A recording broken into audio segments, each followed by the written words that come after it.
And when people say like, hey, we have to sacrifice health for performance, in my head, I'm like, well, please explain. Please explain what you're sacrificing. And then let's talk through it logically. Let's see what it is. What are you sacrificing? Like, are you sacrificing hormonal levels, right? Okay, well then how are they going to recover during the competition season, right? Hormone, like thyroid hormone, has a direct correlation with oxygen utilization and even oxygen kinetics, instead of like using oxygen fast. So are you sacrificing that? That doesn't sound good, right? So like, what else are you sacrificing? You're sacrificing like cardiac stuff. Well, what sport are you in, right? What else? You like neurotransmitter, like different like brain chemistry stuff. What are you like? Tell me what you're sacrificing. Like, are you hurt, right? Like, is there, like, just tell me what you're sacrificing, and then let's just logically look at it.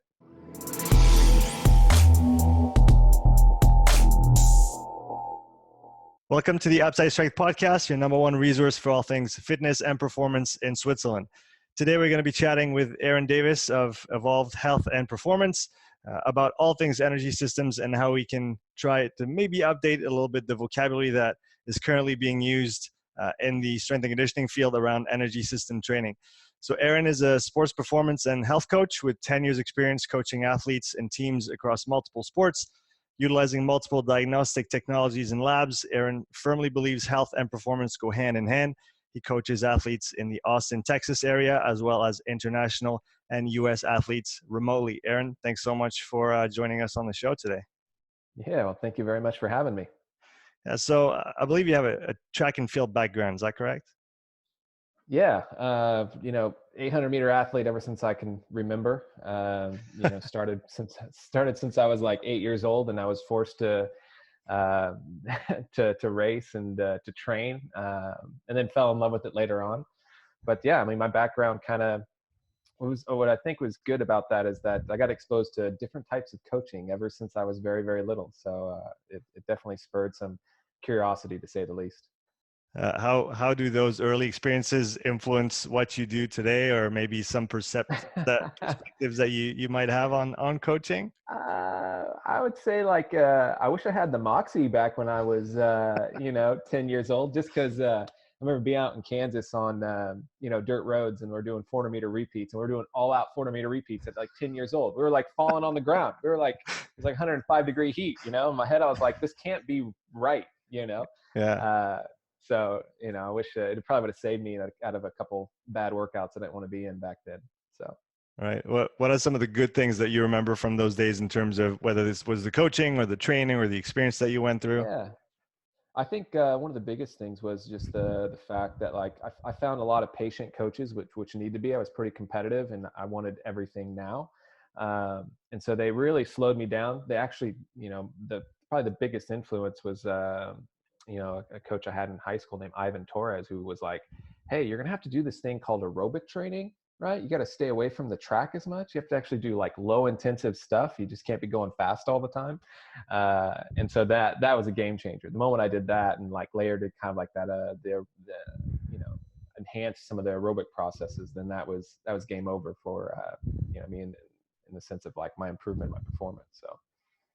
Where do you see that today? What are young athletes too eager to do or to not do in your opinion?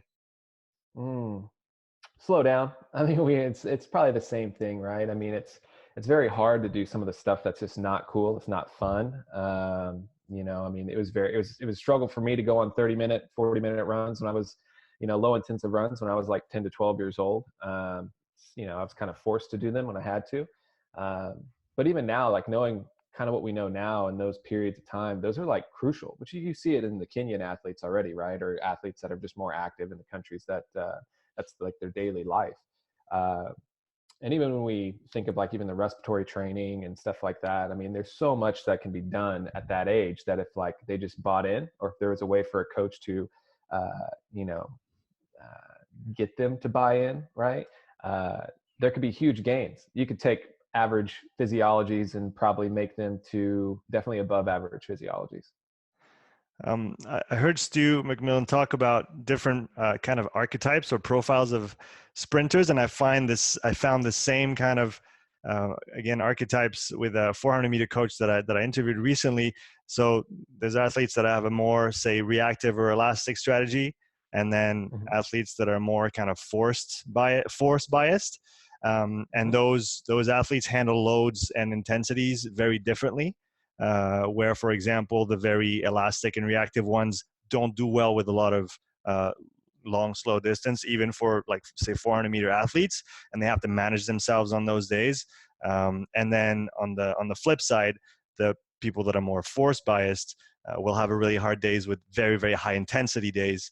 Do you already see those kind of archetypes in youth athletes, or does that develop maybe later in time? Um, I think you see it uh, start then, and mostly it's because it's kind of like how they're wired. I mean, if we think of like where are they producing like you know more of like kind of the rate of force development in the sense of like even in just in structure, all that plays a part.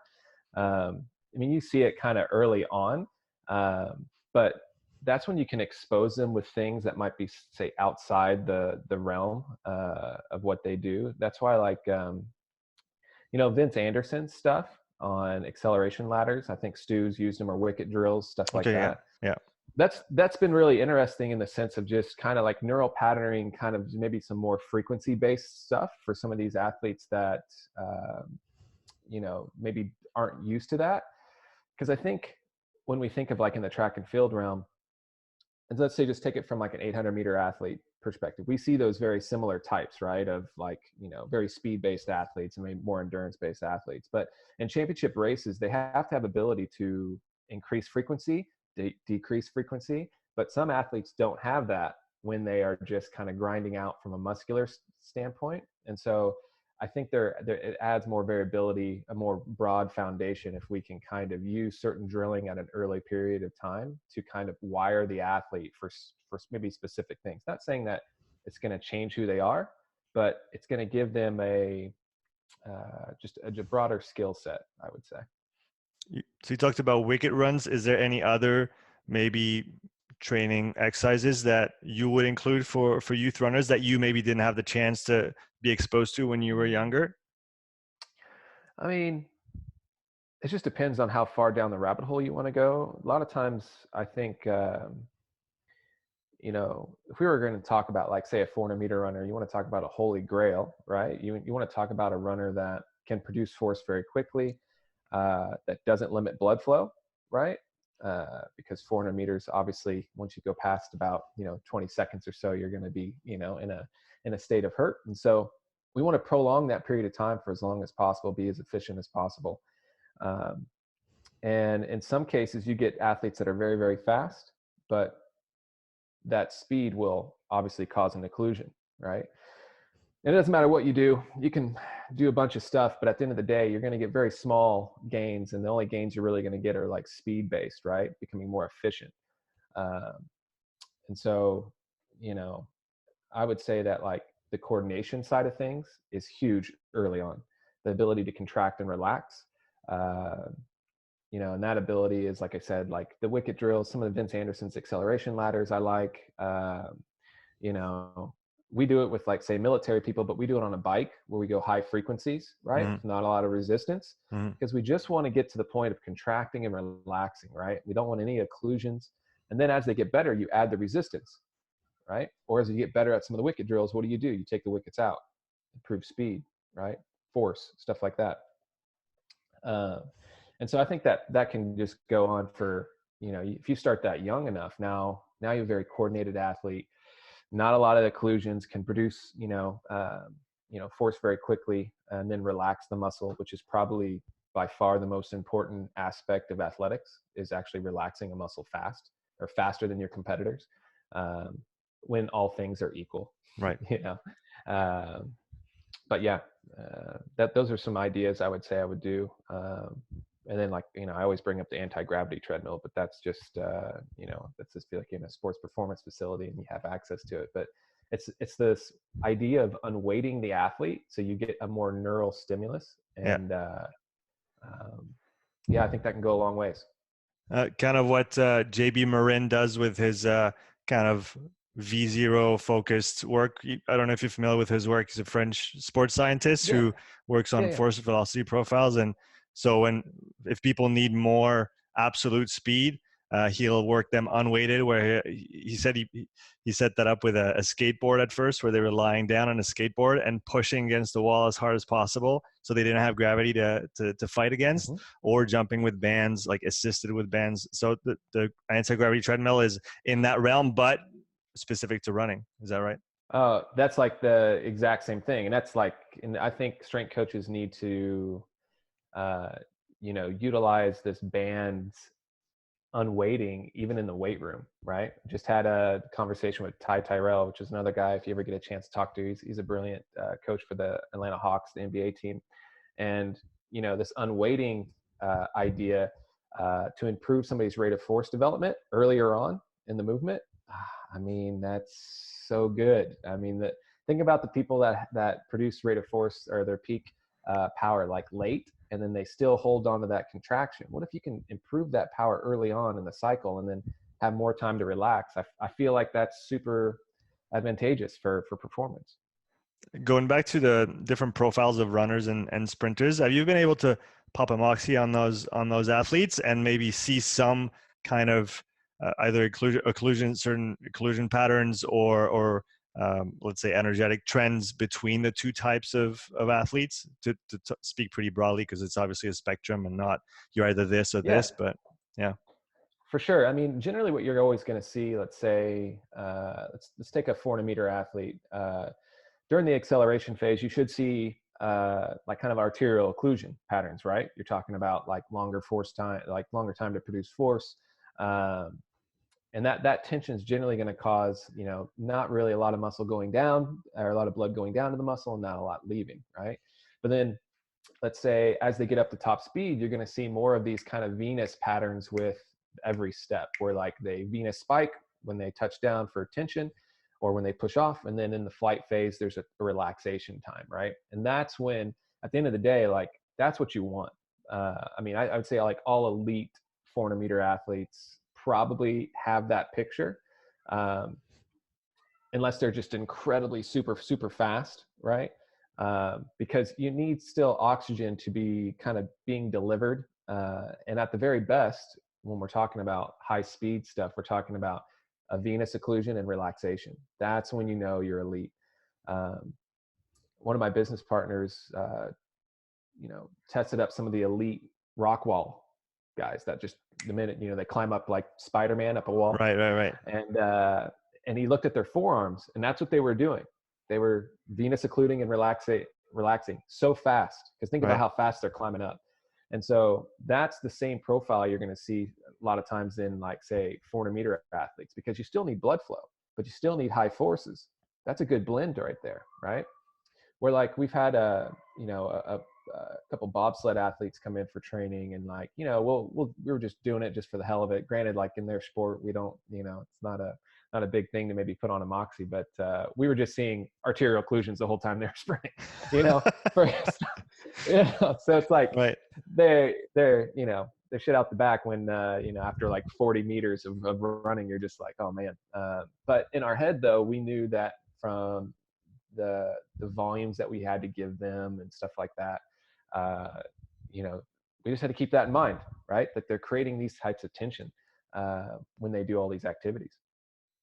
And that, I guess, also comes with kind of the build of the athletes and the requirements. They're very kind of muscle heavy. Those, if I'm not like mistaken, those bobsleigh athletes Yeah. create a lot of Yeah. tension, which leads to, well, usually if you don't have the cardiac output to match, you run into occlusion problems. For the listeners and the viewers that aren't familiar with all those words that we threw around here a little bit, Yeah. occlusions and O2 in the muscles and stuff like that, could you give a brief overview of that aspect of energetics and how all this works? Yeah, for sure. So we just realized that there's like, obviously, like everything's working together, right? So we have obviously the heart, pumping out blood, and there's always like a pressure gradient, right? Going through our circulatory system in the heart. That's helping regulate that. But the simplest way of thinking of it is just, we have a hose, right, with water flowing through it. If I slightly put my foot on the hose, underneath that hose, there's going to be just a slight decrease in in volume, right? Because I just slightly just kind of pressed on the hose. That's what we would call a compression, right? Is when you generally, put just slight amount of force. And then us strength coaches, if we think about it from like a 1RM perspective, which is always good to think about, anything under like 30% of their 1RM should just be a compression, right? Just lightly putting a little tension on the hose. Now, venous occlusion is when I just kind of put a little bit more pressure on the hose and I stop the flow from going out. And on one side, I have a buildup of water, right? Or buildup of volume, right? And so on the Moxy, you're just going to see blood flow going, kind of spiking and going up, right? Now that should happen somewhere between like 30 to kind of like 70-ish%. And then if I put my other foot on the other side of the hose, right? And now there's going to be no change at all in blood volume, right? I'm stopping it coming in and I'm stopping it going out. That means if I put the Moxy in between my legs, there is no change in volume, right? That's when we're talking about big time tension in the muscle. That's when we're talking about like anything above 80% on a 1RM. You should see arterial occlusions, right? So that's what we're talking about in the sense of why even when we do an acceleration work, right? A lot of forces in acceleration, getting the body mass to move. And so that usually creates arterial occlusions. And then when they get up to speed, if they are coordinated with the muscle action and contraction, we should see maybe some like venous occlusions and then relaxations in the stride. And so that would be on a very micro level on the graph of the Moxy, you would see those quick venous occlusions and releases. You have to kind of zoom in to see those. So we're talking about those different occlusion trends. Now let's talk about limiters a little bit. What kind of limiters we see in different types of athletes and what that means with blood flow and how they essentially what their biggest roadblock is in terms of continuing exercise when we talk about energetics. Yeah. We obviously have kind of like our muscle limitations, right? Just locally. A lot of times, that can be looked at in the sense of, can they actually recruit enough tissue to actually use the oxygen that's there, right? So with athletes that are weak, you'll see maybe that they can't desaturate all the oxygen that's available to them in the muscle. And a lot of times we just can't get enough tension through there. And then, obviously there's the cardiac side. How's the heart doing in the sense of both left ventricle, right ventricle? They both have different functions. They both can be limited in different states that the athlete might be in. For example, long distance runner needs a really good left ventricle, right? Filling, a lot of volume, marathon runners producing a lot more blood down. But if we really think of it from like, say, a hockey player, the stops and starts, we might need a really good right ventricle to pump the deoxygenated blood that we just got done doing from a big effort down to the lungs to be reoxygenated, right? So we want to kind of tease, that out, saying that the cardiac system is one thing, but then it's another by trying to improve the characteristics of the heart that match up to the sport. And then we have the respiratory system. So the respiratory system is then, like I said, it could be used differently with the different athletes. If it's like acyclic, like hockey, we really want to focus on having a very robust respiratory system to blow out CO2. And then if we, have the endurance types, we're looking at, well, how many max liters can we do and for how long, right? Like it's that capacity and volume again for the respiratory system. And then all of that interacting with the athlete's nervous system, how they produce power, all those things are kind of being, I would say, monitored in their own specific way. Have you found any good, reliable ways to kind of figure out what the limiters were without using a Moxy or some kind of NIRS device? I mean, to be honest, looking back now, it's, just listening to the athlete. We've seen some, like early on, we were working with some military operators, we'd have them do certain efforts and they're like, man, my quads just feel like they're just so full, right? Like they're so full of like water, they're so heavy. And then now looking back at it, I'm like, well, they're definitely arterial occluding during whatever we just told them to do, right? So we already knew that there was like that there was something happening there that was limiting their endurance to repeat these hard efforts, right? And they also were just straight crap and they had high respiratory frequencies during like the conditioning part, right? And so just looking at that and just kind of reading the athlete now, knowing the background information, now it's a lot easier for me to walk into a gym and be like, just watching somebody and being like, okay, I get it now, right? Maybe without the Moxy. But, it's still good to have the Moxy. So you just said for the military people, special ops people you were working with, quads burning, so they're probably creating occlusion. What does that mean? Where does that lead you in terms of thought process? Does that mean that maybe they don't have the cardiac output to match the tension that they're creating, or is it not necessarily that direct?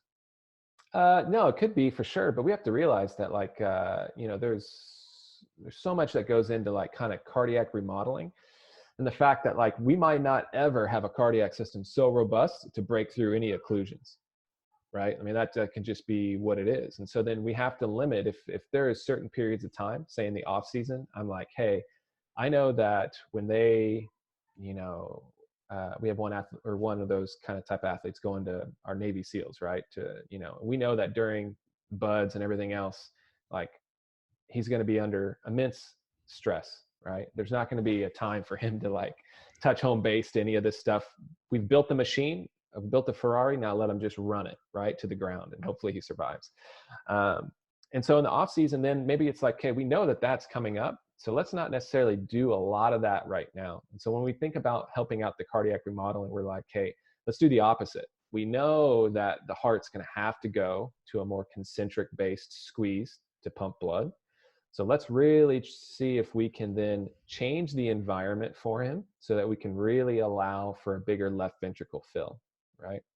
And one of the ways that we ended up doing this and figuring this out is one of my business partners, mentors had like a physio flow, and they realized that when they prop up athletes, like say if they're on like a rower, if you prop up the front of the rower and you have gravity kind of pushing pressure back up into the heart, right? We can have a bigger fill.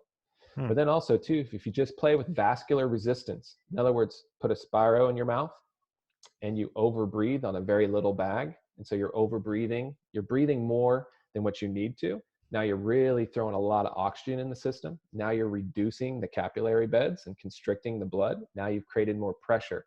Now that pressure is going to travel back up and balloon up your heart, right? So we just do these things. We just set up environments so that these athletes can have a different environment than what we know they're probably going to go train in their sport or whatever specialty they're doing. And so we want to do these things and then obviously monitor to make sure everything's going well. But just to limit, and that means for those guys too, it's that we're probably not doing like high intensive stuff that's maybe past 20 seconds, because we know what that's going to look like. There's going to be some compensations that like right now it's hard. If the body has to compensate all the time, then how can you really build a good functional system, right? Like if my heart's always having to like, well, no, we're trying to figure this out because you're pushing us all the time, then and I'm trying to also make it bigger. Well, there's competing demands there. And so we're always just trying to look at that and see if, how can we, take off some load here so we can actually fix some other things. Yeah. So it's interesting how you talk about building the structures within the body so that when they're put under strain and duress, they can do their job. But if they're always overtired and, like you said, compensating, you're never actually training the thing that you need. So you talked extensively about the heart and the different parts of it and how you train it. If somebody has a tendency to occlude really early, is there anything you can do to decrease their kind of tension production in the muscle, or do you go straight for, no, he needs more kind of cardiac output to balance that out? Is there a way to improve that kind of relaxation or maybe decrease tension? Yeah, I mean, so from the cardiac side, just realize that like within our training program, we're always doing that. Like we're always setting up environments for the cardiac system, just like we've always heard people be like, oh, you always need to like work on your aerobic system, right? So for us, it's always in the program. But when it comes to like reducing coordination, we actually start, like I said, with unweighting. So even if they are, let's say, a hockey player, we'll put them on a bike just because we can lower the resistance all the way down to nothing, right? And if we think about the pedal stroke, we've all been on probably a bike where we've taken off the resistance, and then you're just like, it's like almost biking you, right? Right. Now, that means that you can't produce force in a quick enough time for that pedal stroke to turn over, right? It's going faster than what you can, your RFD. And so we want to find a place where that they can do that and then not occlude. Even if it's like, that's why when we do our evaluation, we want to see what time do they start an occlusion. So most athletes, when they come to us, we evaluate them and we see like, what's the interval time to take before they start occluding. Some athletes it's 12 seconds, some athletes it's 15, some it's 9.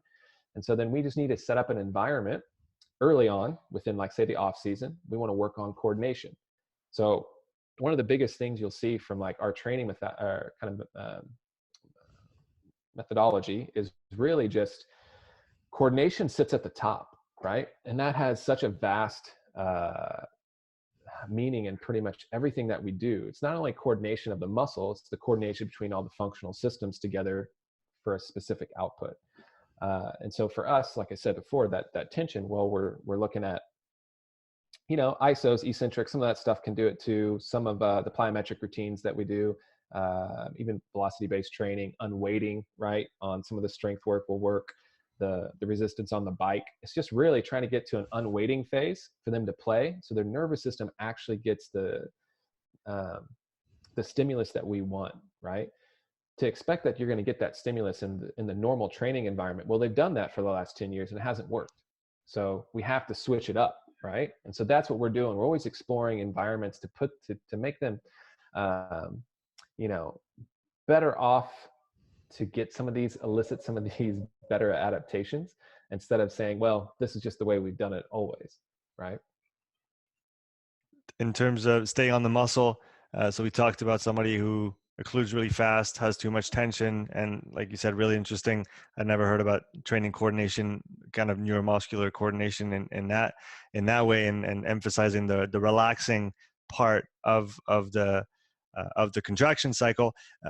Then on the flip side, when somebody has a hard time pulling O2 out of the blood, what can you do in that case to make their life a little bit better? Yeah, so we're looking at somebody who can't extract. Well, then we're looking at more of like the traditional, maybe high intensive efforts. So maybe it's like, hey, we're just going to repeat 15-second efforts very fast with the tension that they can moderate with good compressions. And we just want to keep hammering that, right? I would say like a good dose of that, 2 times a week over a span of a couple of weeks, should really, really help out their, utilization of oxygen there. And yeah, then we're just always, we probably do more volume of that than most people, but you can, I think, while you utilizing this technology, it allows you to see how the adaptation's going. A lot of the stuff when we consult with like just the different teams that we do, a lot of it's in the warm up of a lot of these guys, even if they don't use it for training. It's just like, hey, just monitor your guys to see if they utilized down to 10%, say on most days, and then today they don't, right? Then maybe that's not a day to go hard, or maybe that's a day we lower the volume for them. Because at the end of the day, like your ability to use oxygen is by far the biggest predictor of performance and also health. So do you really focus on that, like kind of O2 piece in the training? Do you still look at data for example, I heard you talk about using Omegawave in conjunction with the Moxy. So do you still look at the Omegawave data that morning, and does that inform your training, or does that just raise a flag and then you confirm it with the Moxy? How do you play with those different technologies? I would say it's like they're both telling you 2 different things. So one's giving you more of a central governor kind of idea. The Omegawave's looking at like kind of brain, how your body's adapting to the loads or the environment that you're in. And then the Moxy is giving you how you're adapting to the stressor now, right? And so we might have a system that is, everything's green on Omegawave, right? But man, we really beat up the tissue a little bit. And now the tissue's maybe not necessarily taking up oxygen like we usually see it, right? Or in worst case, maybe we're even seeing coordination go out the window. When we see an athlete that always has compressions doing their warm up, or they're doing accelerations, and then all of a sudden we don't see something, right? And just to touch on this, and I think this is a fault of some of maybe the Moxy users, is that like we try to label things as good and bad. But I mean, we've seen, let's say, a running back in the NFL where on one leg he was arterial occluding during some of his agility stuff, and then on the other leg he wasn't. And then somebody was all like, well, should we improve the occlusion side? And I'm like, no, I'm worried about the other one. Like, why is he not occluding on the other one, right? Like, why isn't he not creating tension? He is moving extremely fast, right? Right. And so in some cases, like, we have to look at it and say like, hey, what's it supposed to look like? What do we expect, right? And then like identify it. Like, we can have generalities, but let's put the specifics to the individuality with the actual sport or athlete we're working with. Yeah. So like you said, it's not black or white in an absolute manner. It's all context dependent. When you have to produce a lot of force, you have to produce a lot of tension, then like you said, you want to see an occlusion. What would it mean then, to continue on that line? What does it mean if he's not occluding during something that does require a lot of tension and a lot of force? Where does your mind go in that situation? Well, and that can be, so we want to investigate it, right? Like for us, using force plates and dual force plates, just to see right to left, see if there's any differences in like, his outputs and what that's looking like on some of the data from that. And in some cases it could just be like, hey, it's just a structural thing, right? Maybe just, from the pelvis or the spine or whatever else, he can just load specifically a little bit more on the right than he can on the left, right? Or it could be just an injury that we've always kind of knew it was there, but for some reason, if the body is getting to the point where it's we've maybe beat him up a little bit, then yeah, maybe we can't then create tension through there, right? And there's metabolic processes that govern a lot of this stuff. There's even and that's what's really interesting even about the Moxy, is the fact that on one leg we could actually on the Moxy see oxygen go up while he's actually doing a high intensive effort. So it's actually not being utilized at all. In fact, it's just accumulating underneath the sensor, right? Where the other leg is arterial occluding and utilizing oxygen. It's going down fast, yeah. Like mad, right? And so, and that's the thing about Moxy, is that like we have to explain the graphs, and there is something that other leg is doing that is, I don't want to go too deep, but reductive stress. So we've always heard of oxidative stress, but reductive stress doesn't allow the muscle to utilize oxygen, and reductive stress doesn't allow muscle tension. In fact, even when they've done isometric tests and seen that in a reductive stress muscle environment, they can only produce 30% of their 1RM. How is that type of stress characterized, or how does it display in the muscle compared to an oxidative stress situation? So if we think about it in the sense of, when you go into, I kind of started studying just how oxygen is, obviously using Moxy, I wanted to go really in depth with how is oxygen really utilized in the muscle. I think people were starting to try to figure out like what actually causes fatigue in a cell, right? But what if I told you it was oxygen? It's not hydrogen, it's not phosphate, right? It's not lactate, right? And if we really think about it from a cell level, in evolution, why would you penalize somebody for mobilizing energy? That's like having a kid and he's like starting to scurry around and explore his environment. And you're like, and then all of a sudden, like something inside him, like a leash, is pulling him back. Like, no, you can't, right? Like, how are we going to evolve from that? But if we look at all these like waste products, they actually help us build structure in the cell or around the cell, right? And so that got me thinking, is that oxygen is probably our limiter. If we think of oxygen as a poison, which when we open up milk, right, it spoils. What happened if it was the same thing in a muscle, where oxygen flowing into the muscle changes the environment, And when it changes the environment, we can't use it anymore, right? We can't use the function of the proteins anymore. It changes it. And I think that in redox biology or redox bioenergetics is now where it's going. And so when I talk about the cell not using oxygen, it's when pretty much if we talked about a stockpile of electrons all of a sudden just started pooling in that cell. And that's actually bad. We want to see a flow of electrons coming in, utilizing oxygen, making CO2. It's a nice little flow. That's when we have utilization of oxygen, right? But what happened if all these electrons just stockpiled? Well, there's research out there that when they do stockpile, all you get is fat metabolism. We don't get the glycogen that we need. We don't get the glucose we need. We have an overproduction of of electrons that we can't get back into the river and flow out. And then we have a decreased amount of force that the muscle can produce, right? And so what's crazy is that after the interval, right, the athlete sits down after, say a hard effort, we see oxygen rise up really high. And then after in rest, the other leg's recovering, oxygen going back up. Well, this guy's going down. He actually desaturates after the effort because the function of the cell, the environment has changed so much that the normal metabolism is just going slower. It's taking him longer to utilize the energy to catch back up to the right. There's a lag. There's a lag in the process. Exactly. And that's reductive stress.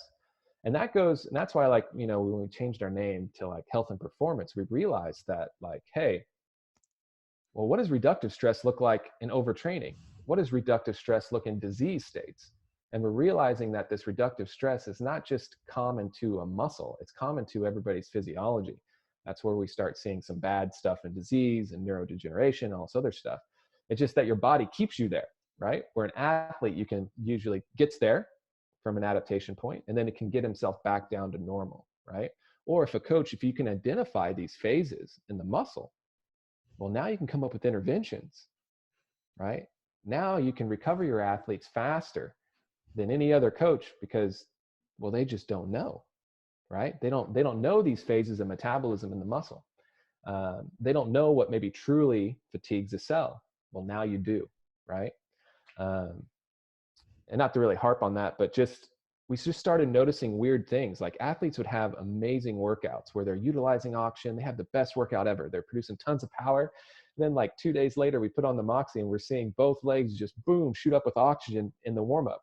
And they're not utilizing it all. And we're like, we did everything right. We monitored the workout. They had the best workout they've had. Well, what did we do? We took their threshold of utilizing oxygen at a very, very fast rate, and we pushed it. We pushed it longer than the structures could handle. And then their body was like, hey, we gotta figure this out now. We have to adapt, right? And so that started showing us that hey, sometimes this happens with good workouts or what we perceive as good workouts for right now, right? And so that got our mind rolling. And that's when we started also seeing Omegawave go parasympathetic, super parasympathetic. So when athletes have this kind of overall reductive stress type, trends on the Moxy, we see athletes that are super parasympathetic. We see moods that are oh, I don't really want to train today, right? So there's things that are tied there. And if you dig further, which I know we're going down rabbit holes here, but hormones, right? They help this reductive kind of homeostasis. And we just didn't know. We always think of hormones, and we're like, well, why do bodybuilders use hormones and stuff like this? And in my head, I'm like, well, they're tweaking the system. They're allowing certain things to happen faster than maybe what normally would occur.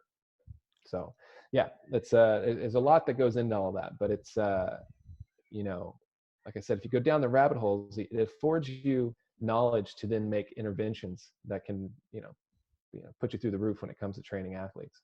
Yeah, essentially using technology to ask better questions along the way. To bounce back on what you were talking about, that parasympathetic kind of showing on the Omegawave, a lot of people think that the sympathetic response is bad. But can you talk a bit more about that parasympathetic and what it represents and what it does to you? Kind of that shutdown, kind of freeze mechanism. Oh yeah, for sure. I mean, we started noticing this with even just some of our the bodybuilders we were actually looking at. their normal training that they were doing beforehand kept on pushing them clear to parasympathetic, like low heart rates, kind of mood was in, libido was in. We started seeing on the Moxy, sometimes they wouldn't utilize oxygen very well. And then the moment that they get on gear, all of a sudden they get shot to sympathetic. They're mobilizing energy crazy, right? HRV goes through the roof. So the whole system, the whole organism is trying to like, mobilize energy. And so for me, I was like, oh man, that parasympathetic probably is not good. And we started seeing overtrained athletes. We started seeing health people that were like, maybe had, maybe some more depressive type, qualities. And we're starting to see like, oh, maybe there's something to this over parasympathetic and not able to utilize oxygen very well. Kind of makes sense, right? If I can't mobilize energy, then man, I need to rest, or hey, I need to shut it down. I need to put the governor on. And so for us, like when somebody's sympathetic, like in my head, I'm like, to what degree? And is that athlete? If he's just a little sympathetic and there's nothing on there, then I'm like, if I have a speed and power athlete and he's just a little bit more sympathetic, am I gonna like penalize him? Like have him just do tempo runs to focus on his aerobic output? I don't know if I have that kind of time, and he might fire me, So, I mean, at the end of the day, it's like, we're just trying to find norms for these athletes. Like I said before, there's nothing necessarily good or bad. It's just how far to the spectrum are you, right? Now, parasympathetic overshoot to the point where like it's about to go off the Omegawave graph. I can pretty much say that's probably not ideal, you know? And so we just want to try to find interventions to kind of pull people back a little bit, to back to normal, so we can regain some good training. There was a trend starting a few years ago. I mean, probably farther back for people like you who are 10, 15 years ahead of everybody. But using that HRV in the morning to kind of see where you are in terms of your ready state or not, and then tailoring your training on that day according to that. Have you seen those correlations where if somebody shows something on whether it's the Omegawave on the sympathetic side or on a simple HRV for people that don't have the Omegawave, does it translate then into, say, decreased performance when it comes to the workout that day? Or maybe they can't do as many, say you're doing repeat desaturation intervals, maybe they can't do as many as if they were in a ready state. Do you see that? Or should people kind of take that HRV score with a grain of salt, go in, kind of warm up, see how they feel, and then adjust depending on how they feel that day? I mean, I'll be honest and just tell you that, like, on a day, right? Like on a specific day, their test, I look at it, hey, then we do it. There are some variations in the sense where, like, I would say, and that's where, like, I think just looking at the data and seeing kind of standard deviations of what the athlete usually sits at, and then seeing above and below where they're sitting on that day, that gives you a little bit, I'd say, more feedback on like, hey, why are they so off today, right? But to be honest, like, I see the fact, so we've done it multiple times. We're multiple ways. We've done it with athletes that are training with us 5 days a week, and we just, whatever we write down, we have them do regardless of the HRV. And then we've had the times where we have the 5 days, we still get the 5 days in the week, but we try to pair it with what is most available via Omegawave. And not that it necessarily hurts that day, but I noticed that it hurts our like microcycle finish. So like, how many weeks can we string of really good work before the athlete adapts? And if we do it with the Omegawave, we get far quicker adaptations over the long run, quicker. So now if it would take me, say an athlete's really going to peak off of a microcycle, let's say in 8 to 9 weeks. And then if we just do a Omegawave to like help us, then that microcycle might go down to like 6 or 7. Right now we have to switch stuff up because he's already maxed that stuff out. We're tracking all the other stuff. And we're like, hey, he's ready to go. Let's kind of, do a little refresher. Now let's give him a new microcycle, where before it would take longer. And so I think from that standpoint for us, yeah, it makes sense for us if the athlete can, right? Then we want to really kind of like have a flow chart off the Omegawave to the workouts. That's pretty much what I would say, is that necessarily the day, because sometimes if you're a personal trainer, if you're a coach that's just working with that athlete 3 days a week, you still got to get work in. You can't use the Omegawave to say like, oh, well, we just can't do it today, right? It can inform you, right? But I think overall, it really helps us kind of manage our microcycles and manage that adaptation process. So I can see that being really positive from the coach's standpoint. Can it then be detrimental if the athlete himself, maybe the coach doesn't have that oversight or it's not planned in the structure of the program, if the athlete kind of puts his HRV on in the morning and does his little 2 minutes and then sees a yellow and decides, hey, I'm not feeling too good that day? Is that like kind of, what's the name called? Kind of, I'm looking the word for the word when the result informs how you're going to feel rather than Oh yeah, you know yeah, what I yeah, mean. yeah.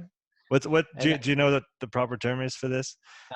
They use it yeah, I know. in statistics where essentially if you like a friend of mine did this really great video recently on COVID, on those things that come out, and people are saying, oh, if you look at the countries that had the most restrictions, that's where they had the most cases, and so it's the fault of putting too many restrictions.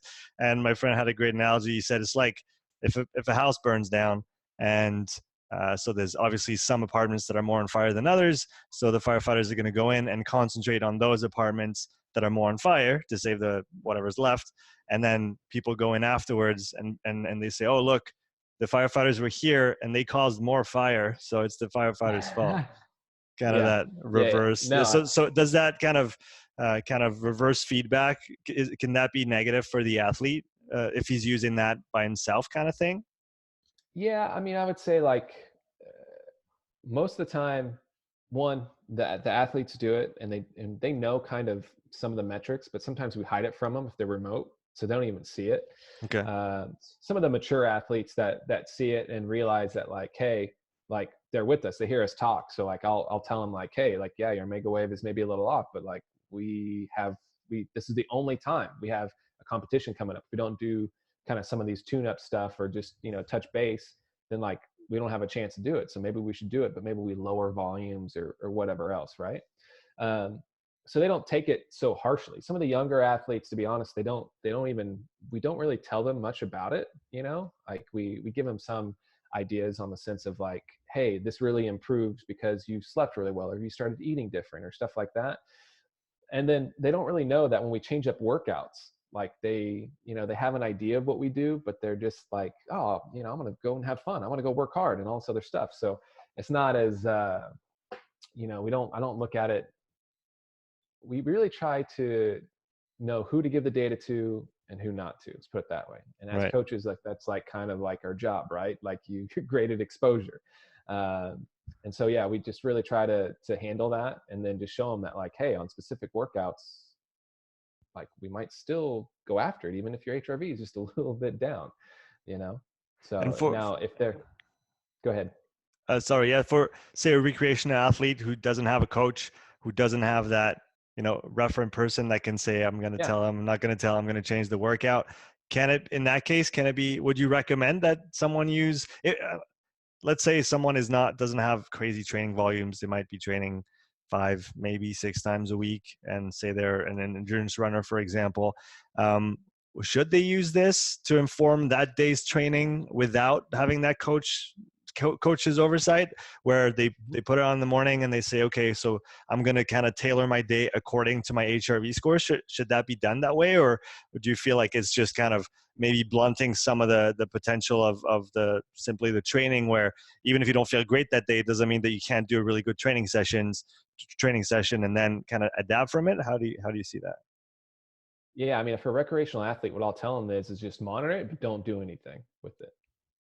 Like Okay. literally just watch it, right? Train, like whatever your training schedule is, just train, right? And just watch it over time and then see from like say from week 1 to week 8 or week 12 or whatever, what's happening. Start there first. See if like what you're doing is creating some adaptation that actually is meaningful. And then when you get there, then the next level is then, okay, how can I make it on a day-to-day thing, right? It's just that right now it's like the first thing is like what you're doing, is it actually working? Let's start there first, right? And then from there, then you can maybe get into the finer details. But that's probably where I would start with recreational athletes. Like you got to train. Like if you're out of shape or whatever else, like you got to put in the work. And in some cases too, is that they can't produce enough intensity really to elicit something that's very detrimental, right? Unless it's environmental. Now that's a whole different other thing, right? Their perception of their, their environment, how stressful they are, or how stressed they are in work or family relations. You can start seeing some roller coaster stuff in HRV then, right? But still, it's still the thing is that, okay, if I'm adding a workout, I'm adding a microcycle or a few workouts in a week, over time, I still should see adaptation, or what are we doing, right? And so that's always the first, sorry. Just batted them That, right out of your ears. yeah, I know. That's my hand gestures. People that see me talk before, I'm just all over. But that's literally the first thing that I would do first is like, hey, is what you're doing, are you actually getting a physiological adaptation over a span of time? And then get into the weeds afterwards. Yeah, so maybe that's a good segue to talk about that health to performance spectrum. I've heard many things over the years going from you need to be healthy to perform, others saying that it's kind of at some point in terms of performance, you have to give up some of your health. So I've heard a bit of everything. What's your stand on that? I mean, it's in the name of your company, so I kind of I can kind of guess where that's going. But um, did you always have that perspective on health and how important it was for performance? And how did you come to the realization that it was an integral part of everything that you do? Mhm. I would say, when I first started out, like some of the bigger guys that influenced probably like my coaching was like Dan Paff and then Hank Krajinoff, right? Hmm. Hmm. And so I used to read Hank's stuff, man, way, way, way long time ago. But in my head, I was all like, he is, in my head, I always thought of as like he is maintaining health while still working on great, like, you know, performances and like adaptation, and training. Like he's not trying to sacrifice training just to keep somebody healthy, right? He's actually trying to make their health more robust to handle the training. And when people say like, hey, we have to sacrifice health for performance, in my head, I'm like, well, please explain what you're sacrificing. And then let's talk through it logically. Let's see what it is. What are you sacrificing? Like, are you sacrificing hormonal levels, right? Okay, well then how are they going to recover during the competition season, right? Hormone like thyroid hormone has a direct correlation with oxygen utilization and even oxygen kinetics instead of like using oxygen fast. So are you sacrificing that? That doesn't sound good, right? So like what else are you sacrificing? You're sacrificing like cardiac stuff. Well, what sport are you in, right? What else are you like neurotransmitter, like different like brain chemistry stuff? What are you like? Tell me what you're sacrificing. Like, are you hurt, right? Like is there, like just tell me what you're sacrificing and then let's just logically look at it. I think some coaches just say, oh fuck it, like at the end of the day, like we're just going to train hard, right? And you might feel like dog shit, but we're going to rah cheerleader you into some great performances. And and in my head it's like, okay, well let's just break it down. Like, what are you sacrificing? If you tell me something that you're sacrificing that is definitely not needed, then like we can go from there. But if you want to talk about having athletes that can perform at a high level for a long period of time, health has to come along. It has to come along. And you tell me what sport now that has perfect planning and competition schedules that allow for you to sacrifice athletes' health for, I mean, it has to be a short period of time. It can't be for very long, You you know? sacrifice longevity at that point too if you're sacrificing health, and Yeah, that's not good for the. I mean, if you're talking about pro athletes, you're talking about less years in the game, less money. That's not as good a career as if you can stay healthy over a span of maybe 5-10 years. exactly. And that's where like when we think of like, tendons, like especially when we think of like heavy weight training, like throughout the whole year, and they're like, oh, we just have to do it. But even in some, if we look at like tensomyography, right? Like Hmm. that's testing a muscle without the tendon. It's like, you have electrodes, you get stimulated, you get to see how fast the muscle contracts and relaxes and all this other stuff. But what they saw is that like fast twitch and slow twitch athletes have very similar character, like very similar, like kind of like resting tension. But then when they contract, right, it's different. Well, that's interesting because that means the muscle and the tendon itself kind of have a functional unit. With Keith Barr's work, right? We kind of know that, right? And so in my head, it's like, well, what do you want to do? Do you want to do a bunch of that heavy weightlifting to make really thick tendons that aren't going to give you back much elasticity but help brace? Like, is that what you're sacrificing? or you want to sacrifice a heart that's like more concentric based, but in the off season you want to improve his endurance. Well, good luck with that, right? So there's all these things. It's just like, you tell me what you want to sacrifice, and then we can have a conversation on it. That's I'm very passionate about that. That's why, like, in my head, it's like, you can have both. Like, if you just don't drive the Ferrari fast every day and you put it in the garage and you work on it, and then you can drive it fast when you need to, that's the whole idea. I think most of the time we just want to we want to actually squeeze out the performance in the training instead of seeing it squeezed out during the competition with some of these athletes. I don't want them to PR in my training. If they do it on accident, that's great, but I want to see them PR out in their sport. Yeah, it's almost kind of us getting in our own way by trying to make what we do the thing, when we forget that what matters is on the weekend, during the game. That's when it's won or lost, not, like you said, during training. Going back to the health piece, what are the kind of the pillars of health in your kind of philosophy or in your framework? I would say glucose, glycogen oxidation. Like, do they have enough, or carbohydrate metabolism? I mean, that's like one of the biggest things for athletes. We haven't really looked at any athletes' dietary recalls that are like spectacular in the sense of that they're eating enough carbs. I mean, most of the time, and it's like what they're eating, their food choices, like when they're eating throughout the day, it's very sporadic, and it's like the secondhand thought of like, oh, I'm hungry, I need to eat, right? Instead of it actually being something that's like they're conscious of. And so that's like the first thing that we go into is like, hey, we just got to fuel, right? Yeah. And sometimes it might need to be a little dirty. We're not going to be like the nutrition police at all times, but we need to make sure that the carbohydrate intake is high, right? Or it matches for what you want to do. Because we've seen people on the Moxy fasted. We know what that looks like, right? Like they drop out of oxygen really, really, really fast, and then their performance just sucks. It's almost like you turn them into a marathon runner, right? Which that's cool, I guess, if you want to do that. But if I have athletes that have to go out there and like get after it, right? Like I need them to maybe express their physiology in a different way. And so, yeah, that's like the first and foremost thing. I mean, that's even what we look at with Moxy, is the fact of utilizing oxygen, right? And it's when the, glycolysis and oxidation work together. That's when you get the biggest bang for your buck, right? It's when those kind of decouple, right? In the sense that the demand outworks what you're utilizing, then glycolysis takes over.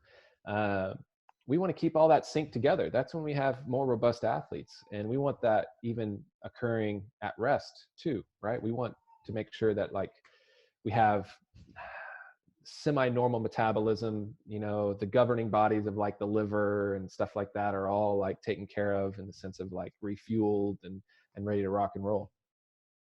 So yeah, that's probably pillar one when it comes to health for us, nutrition. And then obviously sleeps in there as well. I have a different probably view of sleep than most people, in the sense that like it's really energy conservation. It's not really where you do like tons of repairing. Obviously we do a lot of stuff for our brain and neurological while we sleep, but for the most part it's energy conservation, so you can repair during the day.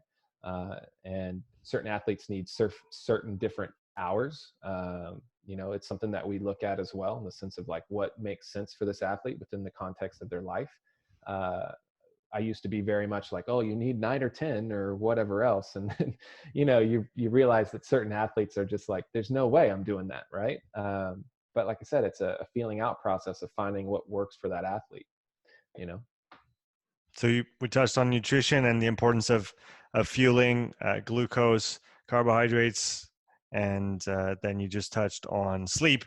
How do you help your athletes manage kind of their personal life so that they don't have excessive amounts of stress coming from that aspect, and kind of keep all the stress coming from the training that you're giving them?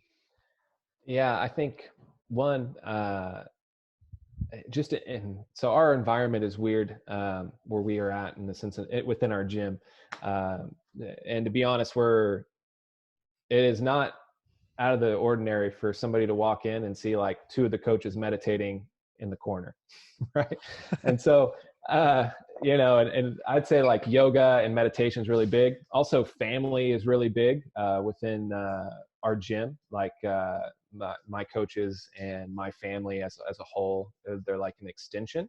Our clients are very close. So you have to realize that like we don't operate like a normal gym. It's like we work with athletes one-on-one. We don't do any group stuff, you know, at least not too much.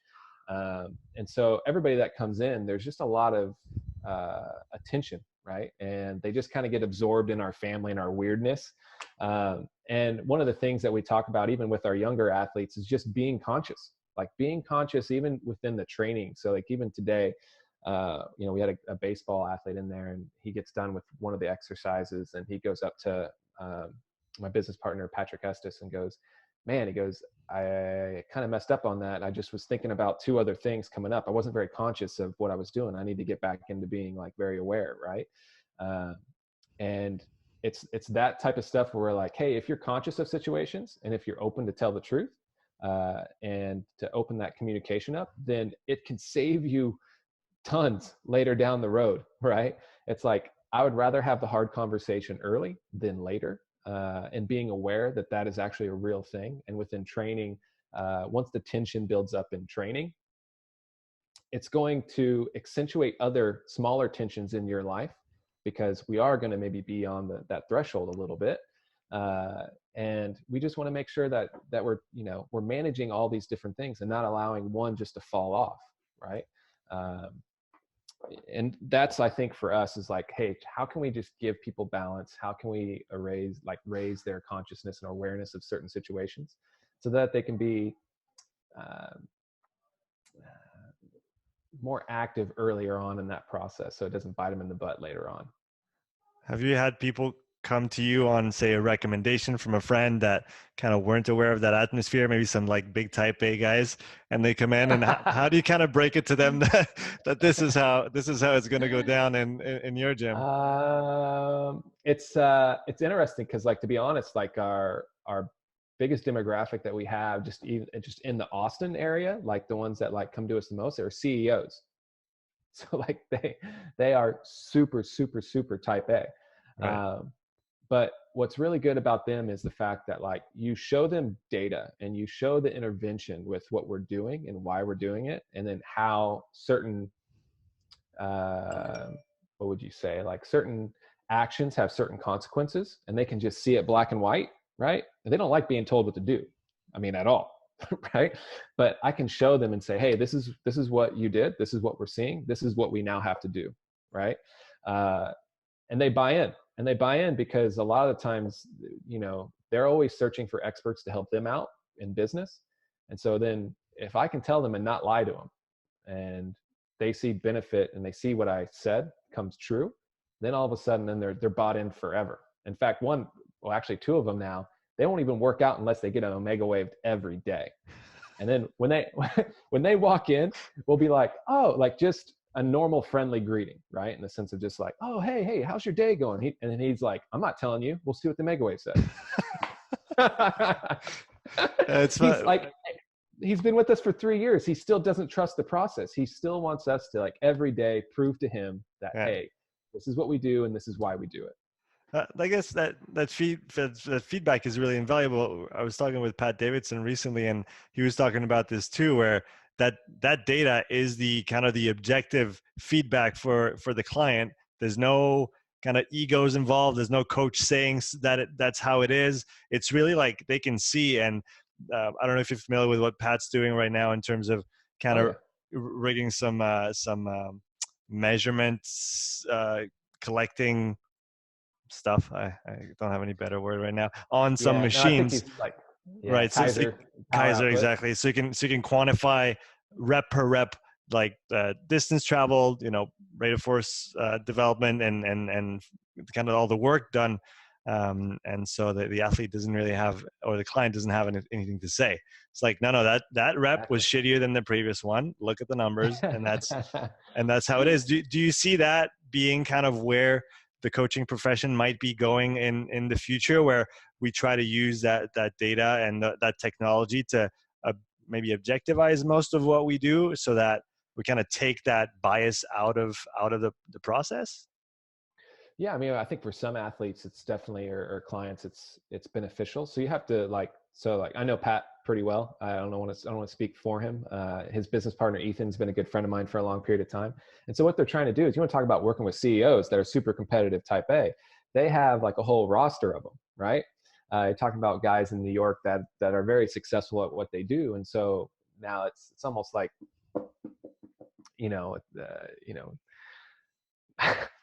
the analogy I was about to say is like giving crack to somebody that's like a crackhead already. But at the end of the day, it's like, at the end of the day, he is literally setting up an environment that's super competitive, that's giving the numbers, right? Like for him, it's like, man, that's talk about like the perfect environment for those people to thrive in, right? Now, but we have to look at that in the sense of like, well, what's that doing? They're not competing for like a competition, right? And so from a sports performance side, I don't know. I think it's good for us that like, hey, like we know velocity-based training, we can maybe squeeze out some more reps because the athlete can then like see, okay, how it's getting regulated and kind of beat the system in some regard. I think that helps if there's like specific training objectives. But I think where like Pat wants to set that environment up where it is hard work, it is competition. You don't come in here unless like you're like, trying to be better than you were the other day, right? In the sense, and like he does that to better than anybody I know. And what he's created with Ethan, they're setting up that environment where those guys, I mean, you can only imagine what what that environment's going to be like with the people that they work with. And I think to some degree that obviously can happen and work with in the sports performance world. I would just say that like for me personally, there's a lot that goes into that environment, both from just think about like when you're about to go compete. What did you compete in growing up? What was your sport? Soccer, rugby, and then more recently Olympic weightlifting and rowing, but not on the water, just on land. Yeah. And so like right before you're competing, right? Like what do you feel? Do you feel normal like you are when you're watching TV? Or is there something is there a tension brewing in you, right? Yeah. There might, I don't, unless you're just a stone cold killer and you're just walking in like, You know what? It's funny, and maybe going back to what you were saying before about being present and conscious. And when I did my previous competition, say in weightlifting, there was obviously the butterflies, I'm stepping on a stage, there's people watching. I've never done this before. Exactly. But what's interesting is when I did my first rowing competition, it wasn't a big event or anything. But what I did was that, first of all, I had visualized my 2K in my head with a metronome, so that I visualized the screen with the meters counting down, and I knew how many strokes I was going to do on 2,000 meters, so I could time it exactly and see my 1990, 1980, 1970, 1960 with each stroke. And then on the day at the venue, I walked around, set up my schedule on my phone depending on when my race was, so that everything was planned out. I actually sat down, I laid down and kind of visualized my warm up and then my transition to the competition floor and then the race itself. And so when it was time to kind of hit go, I just executed on my plan, and I didn't second guess anything. I just did what I had already done in my head. And to date, it was my best competition in the sense that I didn't have to think, I just did. And so that was a pretty cool experience. No, that's awesome. And that tells me that you're the type of athlete I will not give data to. It's all going to go through me. So I should not check my HRV in the morning. Is that what you're saying? Yeah, you're the last person now. No, it's all good. No, but that's what I'm saying is that like in those environments, like outside of probably that experience that you're talking about of just being very calculated in your run up to your event, most of the time there is that inner tension that's happening. And I'd say like in general pop clients, that's cool. You can get that little hit, 2 or 3 times a week. I think for athletes, we got to save that a lot of the times, like for competition, for competition, and so, but that's what I'm saying. It's like you're conducting the orchestra, right? As a coach, you're trying to play with that. Are there times for that? Of course. But there's other times for like hitting specific objectives or biomotor qualities and then kind of getting out. We always talk about the only reason why we want to use technology is to improve the timing of dosage. obviously improve the actually dosing the athlete, but it's kind of being like an assassin. We want to be in and out without anybody really knowing we were there, right? Mm-hmm. To allow them to do what they need to do on the weekend or in competition. So kind of the perfect dosage at the perfect time, so that there's no excess volume, there's no excess work that's not going to be productive. It's like the right dosage, exactly, nothing less, nothing more, and kind of move on to the next Yeah. step. So Yeah, and when I say perfect, let's just, nothing's perfect, but we want to be as close as we can. what are other ways that using technology in training and in coaching has changed the way that you maybe view things or do things as a coach? Mm. It's a good question. I think it's from a personal level, it has allowed me to fuel curiosity about learning about the human body, right? If you have technology that's actually giving you good data, and I do trust Omegawave and I trust Moxy, like it allows you to explore what the human body is capable of, what pathways the body takes, and it allows you to then kind of open up and broaden your scope of maybe what you thought your job really was, you know. uh, because I'll be honest, when I first got into this, nutrition wasn't going to be the thing, right? I was like, I don't want to deal with that. But the more you see that you're influencing metabolism anyways with exercise and everything else, you're just like, well, how can I make this better? How can I recover this athlete better, right? And like you can see things change on some of the technology by giving him things that are like good for him. And so then that just kind of then just threw me down rabbit holes. So that's been one side. Two, which I've kind of mentioned before, is the fact that like you're trying to create modalities or environments for athletes to seek an adaptation that you want. Before, I would have never known. I would have never known to put up a rower up high, right? I would have never known that low intensive work really needs to be low intensive, and like what specific paces or modalities need to happen for that athlete. I would have just been like, oh, I'll just go run on the road for 40 minutes and come back. That's your aerobic day, right? Now we can cheat the system a little bit. And then not only that too, but just like seeing all this, like knowing just even how the heart adapts, right? And all the different mechanisms that the heart even goes through, and like how it's a functional unit with your circulatory system. I mean, all these things I would have just looked off of a book and been like, hey, today we're going to do 2 by 10 minutes at 30 seconds on, 30 seconds off, and go, right? So it's really helped me dig down deep into the weeds, and I think it's allowed us to carve out a niche for us that is different than, let's say, what most coaches are doing. And then we're also passionate about spreading it. I mean, we want, more coaches to know what we do. It's not, we can't coach every athlete. Me and my business partner say that every time when we do our seminars. We're like, we can't coach all the athletes, right? So it's like, but how cool is it to see other coaches utilize aspects of what we do? But we're all our own artists. They're going to come up with their own thing, their own interventions. They're going to try out their own environments. And then like for us to actually have like good conversation and be like, cool, like I'm stealing that, right? I mean, that's why like even when Evan does his stuff, like we probably, if you see us, we probably have two different training methodologies, or maybe the way we look at things might be different, but we're using the same technology. But like if me and him had a conversation, right, like we would just be stealing each other's stuff back and forth. We'd be like, oh cool, I'm gonna try this. Oh great. And that's when it gets exciting, right? Like and I think that's what's really cool about technology, is the fact that like it's just going to expand what we thought was going to change what we already thought that was supposed to be the right way, and maybe open up more doors for us.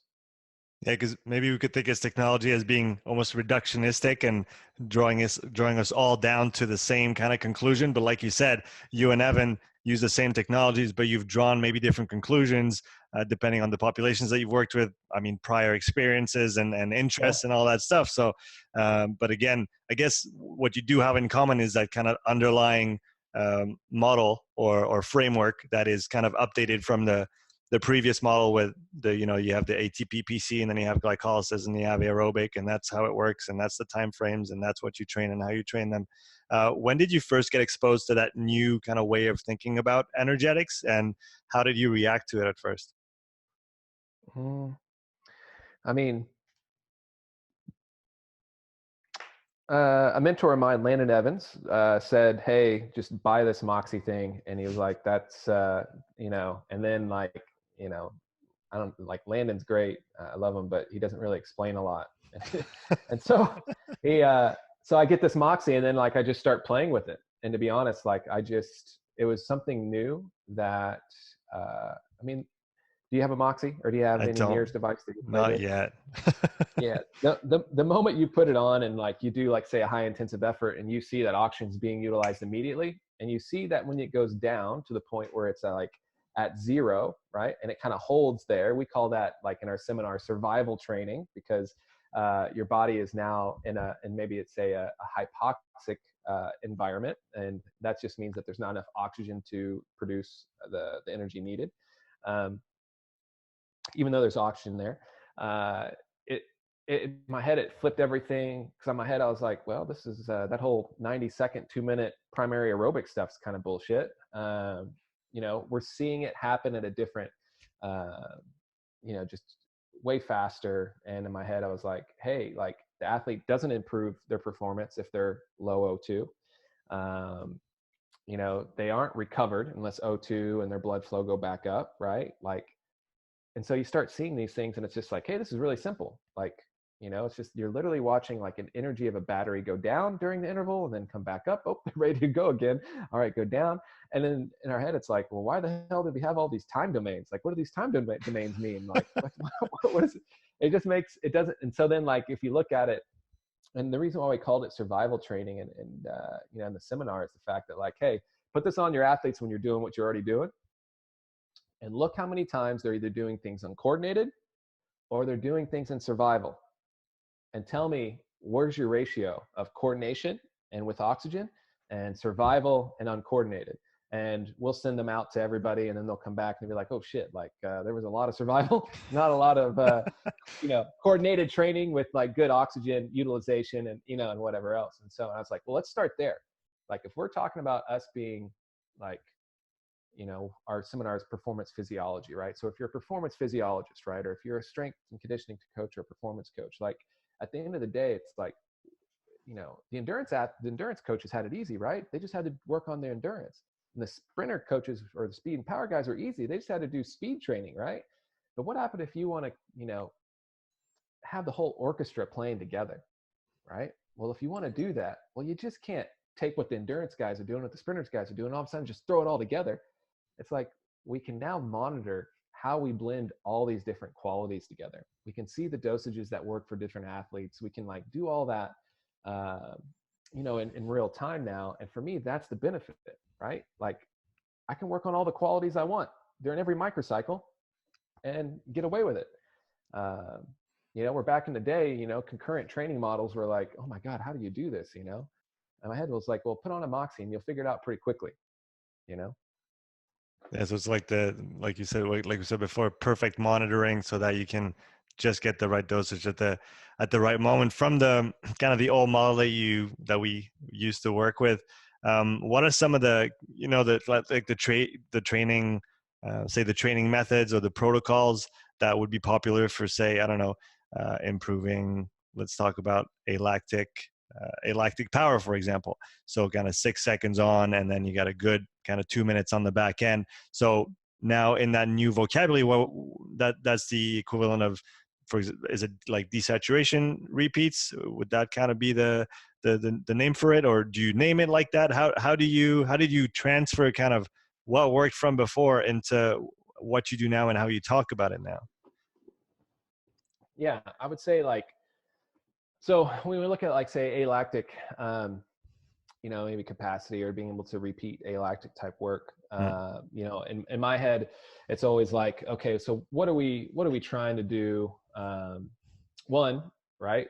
We got to improve speed. So are we doing our acceleration work first? Those are stuff that's the foundation, right? If you want to repeat, you want to repeat slow running, that's cool. Repeat slow running, go for it. But for me, it's hey, we got to work on speed first. So that's always a foundation for us. And so that's going to be somewhere obviously between maybe 1 to 3 or 4 seconds. So we're getting close to that 6 seconds right there. And we're doing that multiple times. then the other side of that is, okay, well, if I want to produce force and I want to repeat it, how can I get very efficient by utilizing oxygen while I do so? So then maybe now we do desat intervals down to wherever they get in trouble at, right? Before they start doing, maybe it's just the fact that they desat down to like 50%, in 6 seconds, which might happen. So now every time we want to do that, right? And what's funny is that you'll actually start seeing less oxygen utilization in some cases, even though they are getting more powerful. It's because they're becoming more efficient, right? The body's figuring it out, right? And so in some cases, we always tell people like, hey, when you're doing desat workout, like make sure that you're getting some outputs. You're getting running times, you're getting wattages, you're getting everything else, because some coaches will go and be like, oh, Aaron, man, my athlete improved. They're doing 20 sets of like 10 seconds.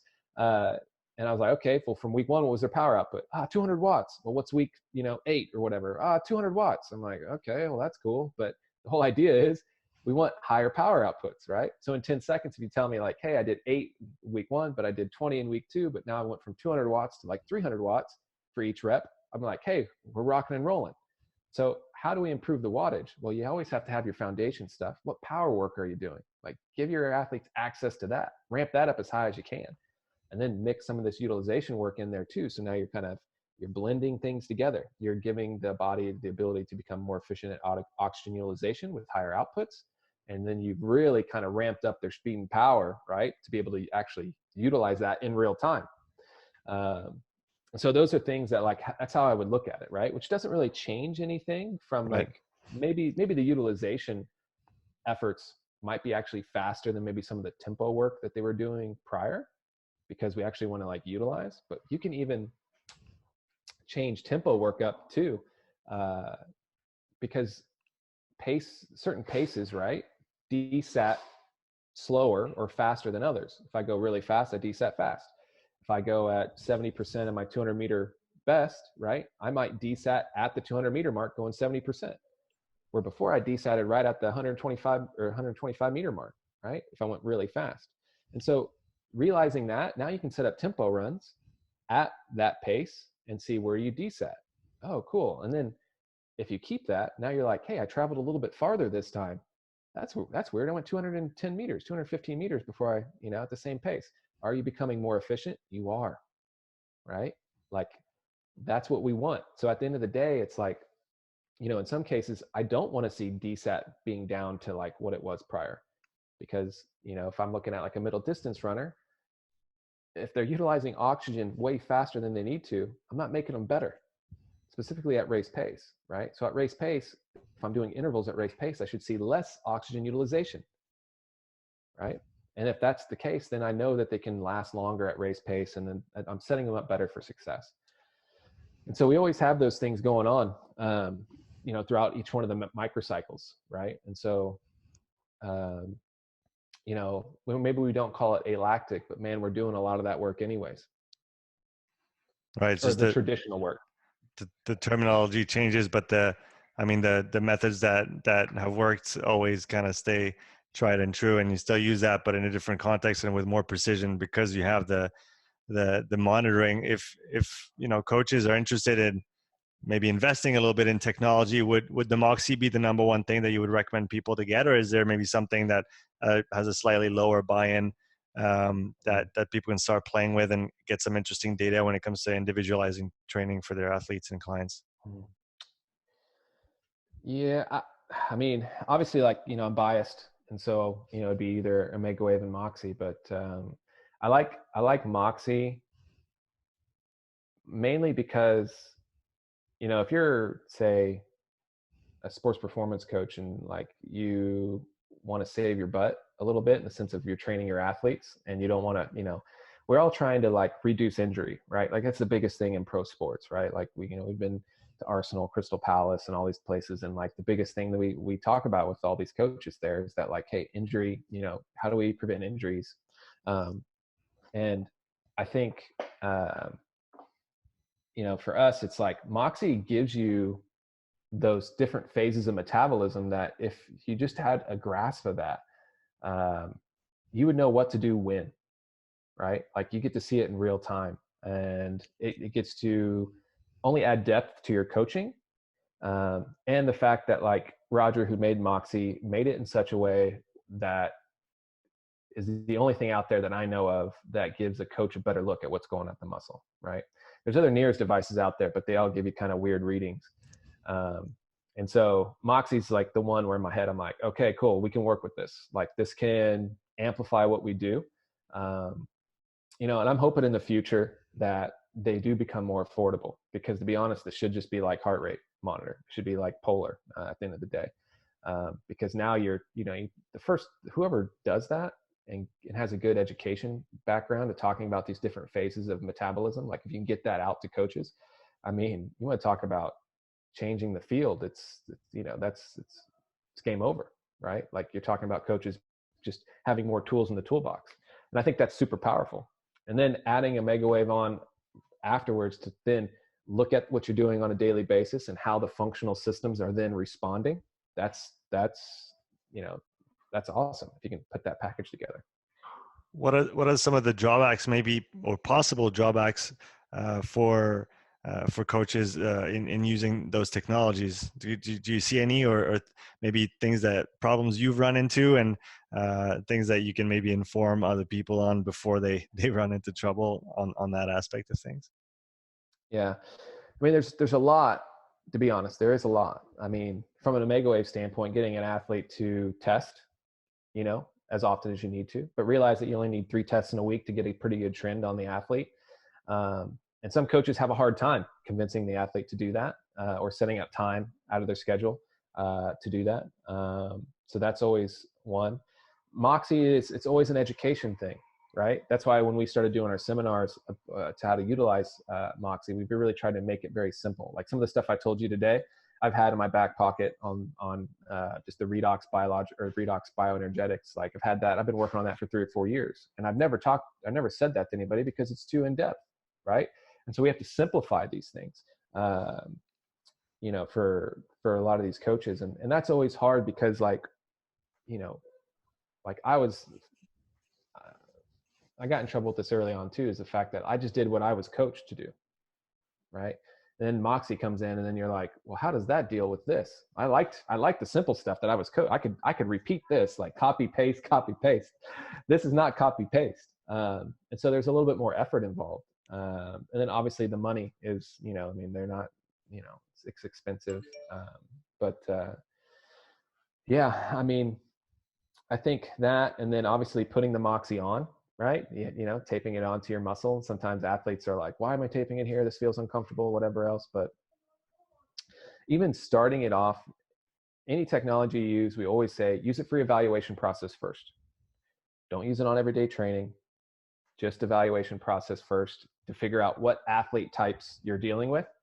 And then start integrating it more into what you do. Now let it try to drive some of the workouts. Now let it drive some of your adaptations.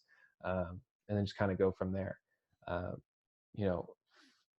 We have set up a different environment where people don't seek us out unless they want the stuff that that I'm talking to you about, right? And so for us, it's like there's no convincing. You come in here, you're getting a Omegawave, you're getting a Omegawave, you're getting a Omegawave for you, or you're going to be hooked up to a bunch of monitors, right? And I'd say that's the biggest hurdle, the education piece, and then just getting the athletes to buy in certain environments, right? And in group settings, it's always a little bit tougher right now. To have 20 athletes on 20 Moxys with a software package that actually makes sense,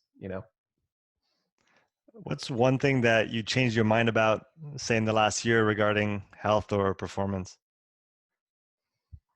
Probably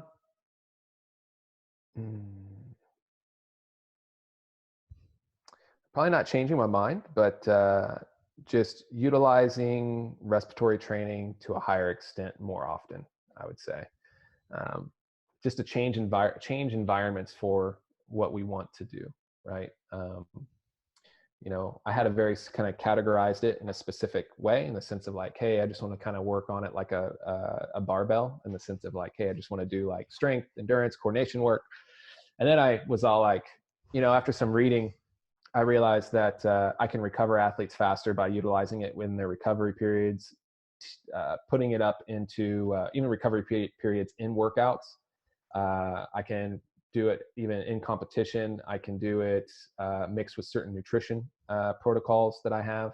I can utilize it more. So it's just like, I haven't like having a guitar laying around and you used to just play one song. Now I can play multiple songs, right? It's just a tool that I've learned to integrate it in more things. And I think that's over the last year, that's probably been the biggest thing. It's just integrating it into more of what we do. That's interesting because I guess it almost goes along with, not necessarily in the same vein, but along with kind of the trend of breathing as a thing. We talk about the Wim Hof method and other kind of offshoots or other parallel or different methods. What are most of what are the biggest mistakes that people make when it comes to breathing training? I guess we could call it. What do you see out there that kind of makes you roll your eyes and and wonder how we got to that? How much time do we have? Dude, I'm open. I'm good. Yeah. I mean, I would say that so we have to let's just look at it and say well, how does the respiratory system maybe just get into a little bit of trouble, right? One, we can think of structure, right? So the structure of your rib cage. Realize that when the diaphragm relaxes, it doesn't relax fast. It actually has to kind of come back up a lot more than you think. And so if your structure is very here, right, that might dictate how fast your diaphragm relaxes. And if it doesn't relax in between breaths, well, it's using more energy, right? And then it could fatigue. Now realize that anytime that,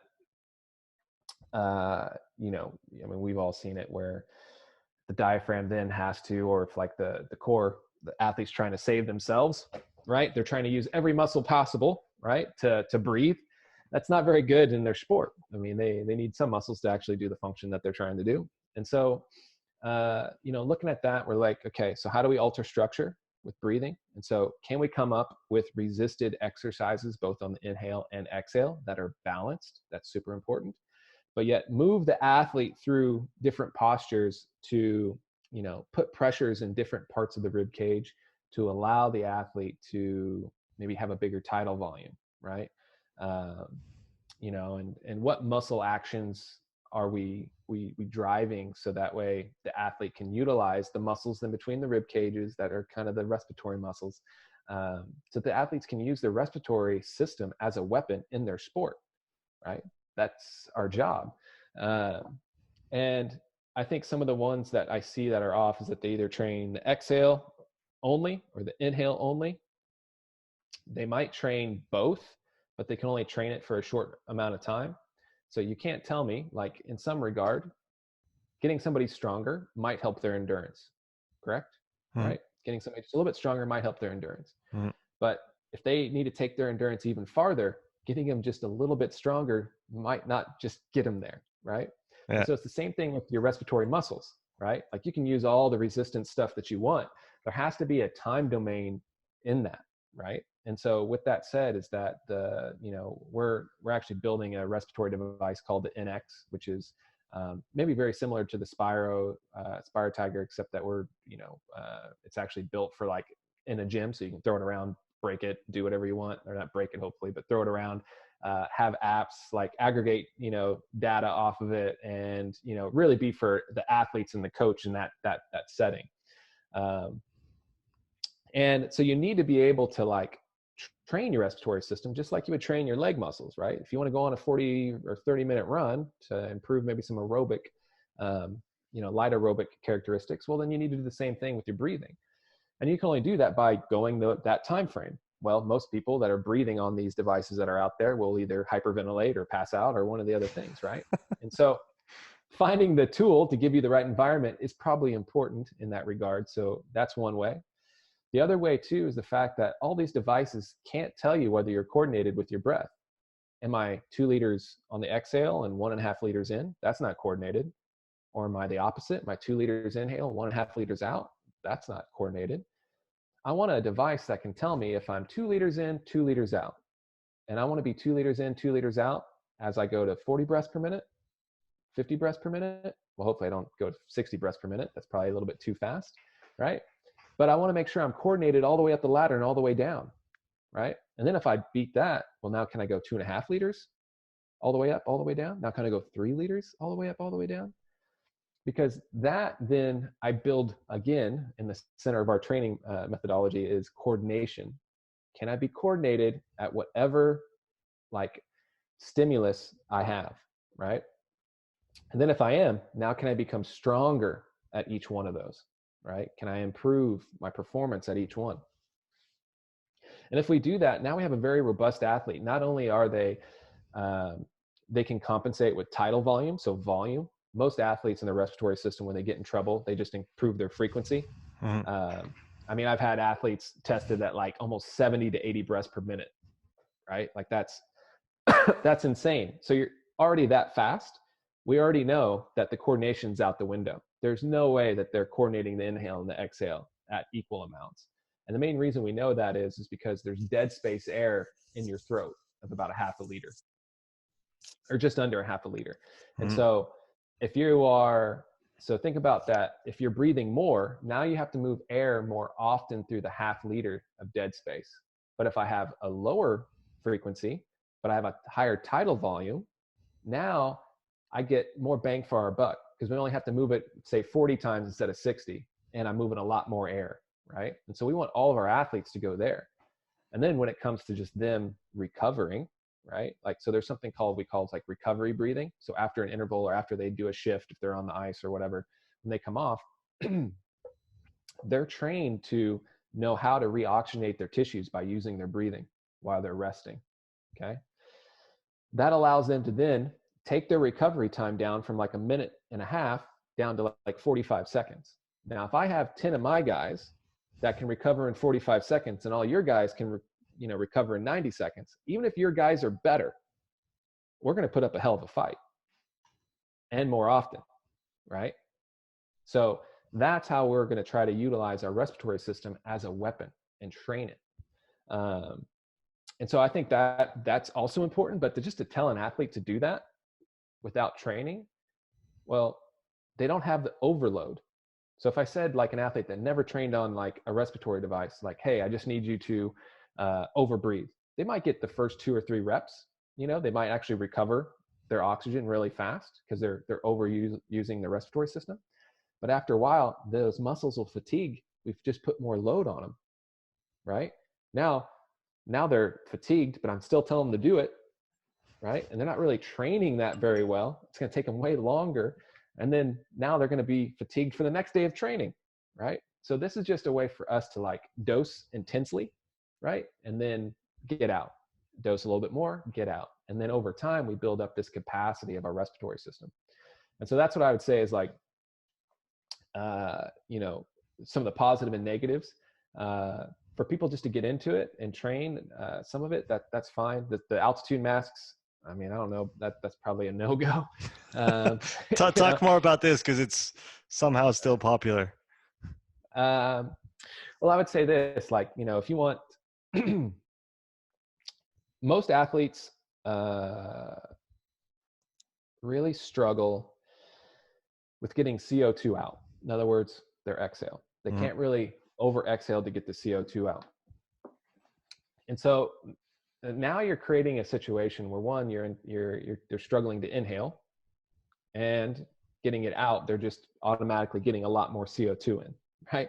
So now you're having athletes that are really trying to inhale very forcefully to kind of get themselves out of trouble. And chances are they're using all the muscles that we're trying to get them not to use. Like their neck and their traps and their erectors, and yeah. Exactly. And we've seen some even stuff with the Omegawave, and with people that have used the masks in the sense of how their gas exchange system is operating, how their brain has like tuned up their respiratory system, and in some regards realize that CO2, so being involved in a CO2 environment, is not bad. In fact, if you wanted to use that mask for anything, I'd use it in recovery. I'd use it to put it on when you're at home watching TV. Now your girlfriend or whoever might think that's you know, an amazing thing. They look over you and you look like Bane from Batman. But at the end of the day, it's so CO2 can help recover nerves. It can actually create mitochondrial biogenesis.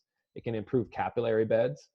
It can vasodilate muscle. So let's say you had a meal, right? Or took certain supplements. And then after about an hour and a half or so, after it got digested, you vasodilated to deliver those nutrients and supplements to the muscle. Hint, hint, that might be a way to better use that to, you know, recover athletes. And so having that over CO2 environment is probably not bad in that regard, but to use it in training, I would say that there's better ways to really work on your respiratory system to make it functionally better. Now, you might get better in a crap environment, but like I said, you're taking the Ferrari out and you're running it hard still. You're not training it. You're just taking out and driving it really fast. You know, and so in that regard, those masks don't really, you know, they don't perform the action that we need from the respiratory muscles to actually train them to be efficient. So people need to learn about the respiratory system and everything that's involved, and then decide for themselves what they should use and when, instead of just picking stuff off the internet and saying, "Hey, that looks cool." Oh, for sure. Shocker, Yeah, for right? sure. Shocker. Yeah, I know, and that's where it's like, you know, it's and that's cool though, is that once you understand this stuff, like physiology and stuff like that, all these things just become tools. Like they're not, you know, if I got an altitude mask, in fact, I have one, you know, we tested the crap out of it. You know, now I know where I would put it, right? And I know where I wouldn't put it. And so it's just the same thing with all the technology that we use. If you have a good grasp of physiology, now you can't be duped by nice marketing, you know? If you could only pick one, what's the book that's had the biggest impact on you, either as a person or as a coach?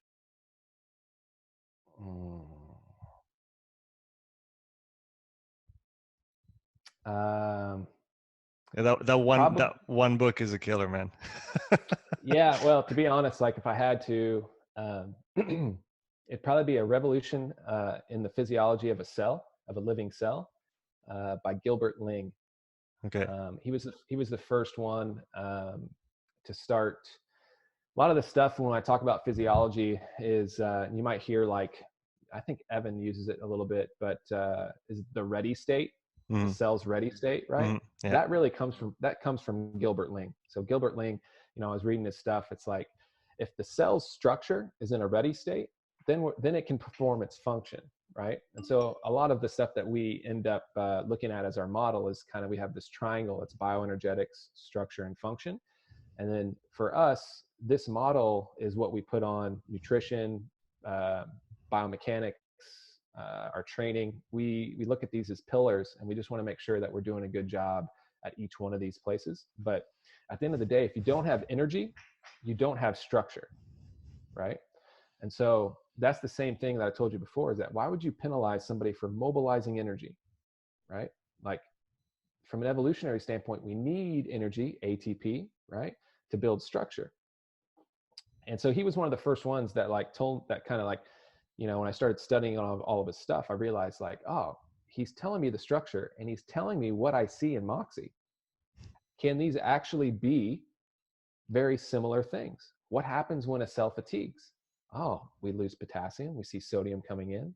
We know that at the end of the day, like when speed and power athletes, you know, when the muscles aren't ready and there's like this kind of low frequency fatigue, we know that there's maybe a little bit more calcium that's in that cell, kind of creating a structure in the cell that's maybe more tight, right? So realize that every cell in your body contracts and relaxes, every cell. There's not a cell that doesn't, right? So anytime that you have calcium, you're going to have just a little bit more tension. But where calcium is, ATP cannot be. There's probably a lot of ADP. There's not a lot of ATP. But when you get ATP in there, now all of a sudden, calcium goes back where it needs to go, right? And now we get into the ready state. And so for me, I just realized that, you know, if there's energy, you have structure, very simply. Like, there's a lot of other kind of redox biology stuff in there that would explain that. But just simply, if you have energy, you have structure. And so for me, it's like, okay, well, how can I have an athlete to mobilize energy very well? How can I have an athlete to have energy in the recovery side so I can build structure up enough that I can then take it and use its function more often than other coaches, right? And his book was the first one to like tell me like, hey, this is kind of the framework. Now go and build off of it, right? And what's crazy is that he's an old Chinese gentleman that was like pretty much outcasted from physiology because he was so ahead of his game. He even has papers about how the mitochondria doesn't even work like you think. And then like, he's freaking right. Like, I know people are going to be like, what the hell is Aaron talking about? But like, I promise you, like the same stuff that we see in cells happens in the mitochondria too. It's the same thing. It's like energy there will create mitochondria will have the specific structure they need. And when the mitochondria doesn't, it either has to protect itself first, and that's going to cause issues. And then if it doesn't, then you'll still see that the structure of the mitochondria fall by the wayside as well. And so all of that was kind of the framework. And then, I just have a deep passion about this stuff. So his book was the thing that really put me over the edge. The structure, function, energetics is really interesting because what popped into my mind on a macro level is kind of not only PRI, but others do it as well, is talk about position of your exoskeleton. Those will take care of structure, they'll take care of function, and then obviously the energetics will follow as well. And like you said, it kind of goes in a circle, but it works. If it works at the level of the cell, it works at the level of the organism as well, where if we're better positioned, well, our muscles could do the job that they're intended to do, and then everything runs kind of smoothly, right? For sure. And like, so think of it this way, like, what does PRI always say? It's like, oh, when somebody's sympathetic, right, we see certain structures, right?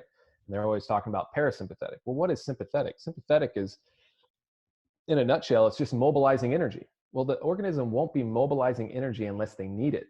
So that means they're underneath a stress, right? So why would you be mobilizing energy if you're just sitting in the jungle and you have a bunch of fruit around you, right? Like, it's a misapplied strategy. Yeah. And so at the end of the day, those postures, right, can kind of arise because their body is just, searching for energy. And now they always want to do a lot of, like, obviously putting pressure in certain areas. And they always talk about long exhales and holding your breath. Well, CO2, what does that do? Builds up, that changes the internal environment, the Bohr effect, right? It allows CO2 to build up. Now oxygen gets to be dropped off down into the cells. Now the cells make more energy. Now the person feels more relaxed. Their nervous tissue. J.C. Bose, who's an Indian scientist back in like the 1920s, figured out that, maybe even earlier than that, which is interesting. If you read his book, his graphs that he was looking at in plants, muscle, and metal all have the same graphs as Moxy. He noticed that when you stimulate these different inorganic or organic materials, that you have mobilization of energy, and it looks just like a Moxy graph. It's mobilization of energy as in like magnetic waves that increase, and then they relax when you take off the stimulus. And then if you do it enough, you start seeing it not being utilized, or what we call not being utilized, or not propagating. And then the thing fatigues. If it's metal, it breaks. If it's a plant, it dies. If it's a nerve, it swells up with water. Now, what happens when you put CO2 back in a nerve? The nerve goes back to normal. So what are we doing with certain breathing? If we're regulating our breathing and allowing an environment with more CO2, we're dropping off oxygen, we're creating energy. We have now relaxed certain tissues that might have been a little bit tense. And so it all kind of goes around. It doesn't matter like where your inputs are sometimes, it's going to stimulate that circle or that triangle. And that's really what we've, that's really been our foundation in our coaching. Aaron, it's been an absolute pleasure talking to you today, and I learned a lot, and I'm looking forward to hearing the feedbacks on the conversation today. Where can people find out more about you and what you do if they want to further educate themselves or just know more about how the body works and how we can better train our athletes? Yeah. Well, our website is evolvehp.life. And then obviously on Instagram, just search for me and I'm on there. I always tell everybody that like follows me on Instagram, like, you're just going to see my family. That's first and foremost on Instagram.